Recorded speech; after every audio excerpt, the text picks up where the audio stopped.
Hello, my name is Joanne. Welcome to 123stitch.com. So you've cross-stitched your designs, you've finished them as cute little pillows, you've made coordinating cording, but your question now is, how do I attach the cording to the pillow? There's a couple different ways to do it, with the biggest problem being, how do you make the ends meet without them fraying, falling apart, looking messy? I've tried a couple of different things and I have found the method that works best for me. So I thought I would share that with you today. Before we get started though, please go down below, click on that subscribe button so you don't miss out on any of our upcoming videos. Let's go ahead and get started with cording. All right, so I have a little project here called Hello Spring by Calico Confectionery. And I stitched it with DMC floss on a 16 count shale Aida by Fiber on a Whim. I made it into a little pillow. Really easy to do. The backing fabric, the stitch piece, put them right sides together, sew around all of it except leave a little opening at the bottom. Turn it right side out, stuff it with some fiber fill, and then you just sew the little opening closed. You hand sew it closed. Mine is super ugly because I don't like to hand sew, and also because I'm going to cover it with cording, so it doesn't matter. But that's all you do to make the little pillow. The next thing you're going to need is cording. And I made this cording using the Kreinik quarter. If you don't know how to make this, it's super easy. It's so worthwhile because you can pick out colors that are in the design and make it exactly what you want it to be. I have a video that I'll link down below where I show you how easy it is to make it. I think with this busy design, I would have normally chosen just one color for the cording, but I did go with two colors so you can see better how I match it up at the bottom. The other thing we're going to need is some straight pins. Doesn't matter what kind, we just need some pins to hold the cording in place. We're going to need some glue because we're going to be gluing it on. So this is Aleene's Tacky glue. I love this stuff. It is super easy to use. It dries clear. It's pretty forgiving, so I really like this. What I do is I store it upside down in a cup and I just keep it that way. What you want to avoid is having to turn it over, shake it, you squeeze the glue out and a whole bunch comes out, way more than you want. You make a mess. So I just store it upside down, take the cap off when I'm ready to go, and you get exactly the amount of glue that you need. We'll also need some scissors. And then later on, we're going to want to put some glue on. I use a paper plate. You can use anything. And then I also use a little paintbrush to paint the glue on. To go along with that, I would keep a wet cloth handy so that you can keep your hands clean in case you get any glue on them, because this can be messy and you want to avoid getting any extra glue on the stitch piece as possible. So let's go ahead and get started. We're going to take our cording and we're going to start at the bottom on the ugly portion, as I call it, the stitched opening. And we're going to find the approximate center and we're going to leave extra hanging down. This is why I make extra cording. We're going to leave about an inch or so extra just hanging down there. And we're going to get our pins ready and our glue ready. So I'm going to put a little spot of glue where I want the first part to go. And I'm just going to lay that on there. And I'm going to take a pin and pin that in place. I forgot to mention, anything that I show you here, the pins, the pattern, anything, there'll be a link in the description below so you can easily find it. So now we got that first piece in and we're just going to run a line of glue along the edge here and put our cording on top of it, and then take a couple pins and pin it in place. This dries pretty quickly, but you want to hold it in place until it is set. Then we're going to turn the corner and we're going to lay a line of glue all the way across the top here. Don't worry if you get some extra on there, it will dry clear and you won't even see it. Okay, and we're just going to set the cording down on top of the glue. Put some pins in. Now I glue the cording on. You can absolutely sew it on if you prefer to sew, and to do that you would just get a matching color of thread or neutral color if you've got a couple here. And you would just sew around the cording as you go through the pillow. And you try to get the thread into the grooves as you go.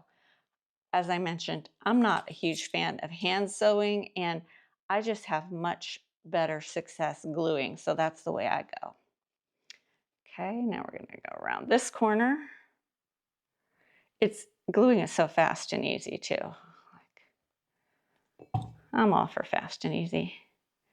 All right, around the corner, lay that down in the glue and pin them in place.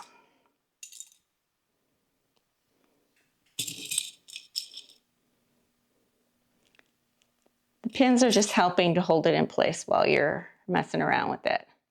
You'll be able to pull them out easily later on. Okay, now we're going to go on this side. I think we didn't quite get the corner there.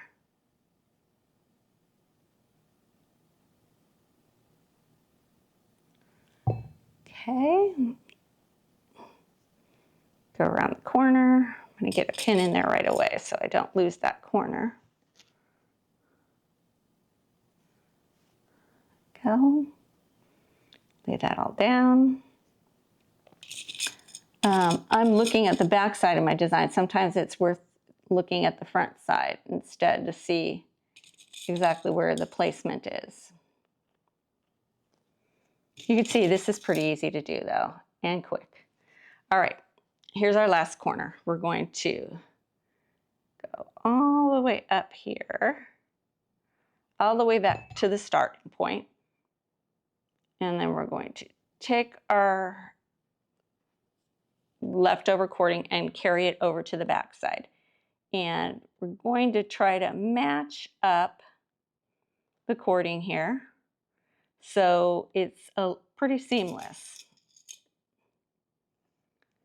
So there we go. We've got it pink, blue, pink. It looks pretty good. You can see I have that excess glue, but it will go away. I don't know if you could see that. Here we go, put a pin in there. Okay, so I've matched up my ends there, and I have leftover hanging on the back. Now what we're going to do is let this sit until the glue is nice and dry, and then we will deal with the ends.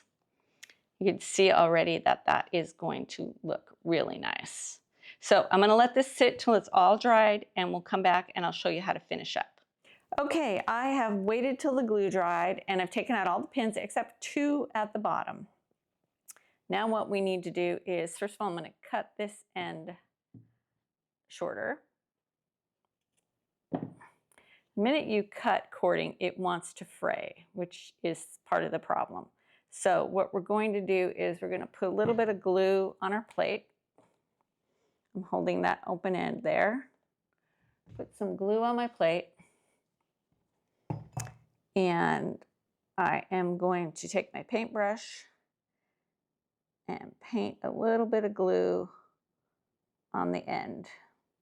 I'm not doing it at the very tip. I'm doing it a little closer in because I'm going to trim those edges off there some more. But I'm trying to catch the fibers so that they don't unravel too much. There we go. Now what I'm doing is I'm taking the little ends and I'm just sort of tucking them in there a little bit. So I'm tucking it up against the rest of the cording. I'm taking my paintbrush and I'm painting the glue on. The reason I'm doing this is we don't want too much glue. We just want enough to hold it, but not too much to make a hard bump on the back of the pillow. So we're blending it in, just kind of leading it up to the, pushing it up to the other cording and putting some glue on it so it doesn't come undone. We'll do that on the other side here. See if we can do that a little neater. Tuck that in. Get some glue and paint that on. See why the paintbrush helps, because otherwise you're going to get glue everywhere. This way the paintbrush directs it exactly where you want it to be. Kind of push it underneath the other cording, and you can see it almost blends in seamlessly. Not exactly. This is the back side of our design. I'm going to use my little pin here to kind of push that in. I'm gonna put a pin in there. That side looks good. Okay, so right now it doesn't look like anything, but I've got the end secured and glued, and now what we need to do again is let the glue dry. And then once that dries, we'll be able to take our pins out and it will be done. And you can see it'll look really smooth on the front and a little bit bumpy on the back, but not too bad. So I'll come back and show you the finished project. Okay, my pillow is done. The glue is dry. The front looks perfect. The colors match up. The back, you can definitely see where the transition is, but I think it blends really, really well. So I'm happy with it. I hope this was helpful to you. I hope you try some cording, try this method. If you have any questions, comments, suggestions for upcoming videos, please let me know in the comment section below. I love to hear from you and I answer them all. Thanks for visiting with me today, and I will see you again soon.